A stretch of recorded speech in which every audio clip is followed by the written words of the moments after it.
जम्मू काश्मीर मधील पहलगाम येथे दहशतवाद्यांनी पर्यटकांवर केलेल्या हल्ल्याच्या विरोधात विश्व हिंदू परिषद आणि बजरंग दलातर्फे तीव्र निषेध करण्यात आला।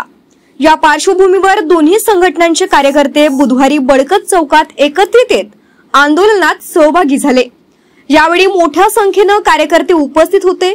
धर्म विचारून पर्यटकांचा जीव घेणं ही अमानवीय कृत्य असून यामागे पाकिस्तानचा हात असल्याचं स्पष्ट आहे, असा आरोप करत केंद्र शासनाकडे पाकिस्तान आणि दहशतवादांविरोधात कठोर कारवाईची मागणी केली। अतिक्रमण वाले ये कभी कभी सगे किसी के नहीं होते हैं। आज इन्होंने एक धंधा उठाया है। जितने भी आप देख रहे हो यह हिंदुओं का नाम ले लेकर अपनी दुकानें चला रहे हैं। उस पे भी बजरंग दल एक बड़ा आंदोलन इस नागपुर शहर में करने वाला है। उसके पहले हमारे आंदोलन के पहले इन्होंने अपनी दुकानदारियां बंद कर देनी चाहिए।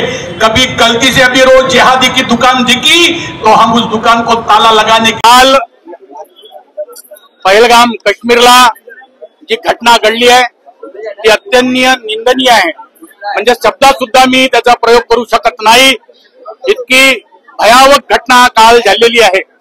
या अगोदर पण काश्मीरमध्ये किती वेळा तरी आतंकवादी घटना घडल्या, पण या वेळेची घटना ही वेगळी होती। ह्या घटनेपासून हिंदूंनी सावध व्हायला पाहिजे की ज्या घटना धर्म विचारून गोळ्या घालून राहिलेल्या आहे अशा त्यांना तिथेच गाळून टाकावं, असा या देशातल्या पंतप्रधानांना आम्ही माग करतो आहे।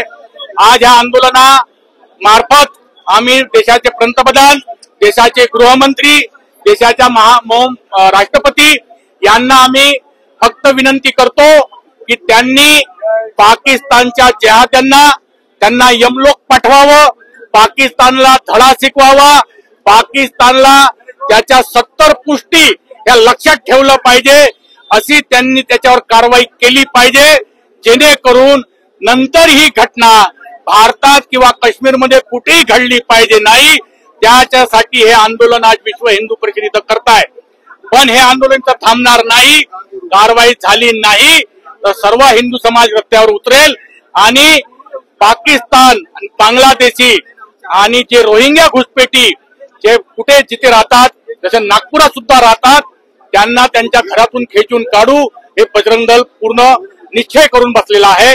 या आंदोलनात अमोल ठाकरे, निरंजन रिसालदार यांच्यासह विहिप व बजरंग दलाचे अनेक पदाधिकारी आणि कार्यकर्ते उपस्थित होते। दरम्यान 25 एप्रिल रोजी देशभरात एकाच वेळी निषेध आंदोलन छेडण्यात येणार असल्याची माहिती यावेळी देण्यात आली। कॅमेरामॅन सचिन सह सनी भोंगाडे, शंखनाथ, न्यूज नागपूर।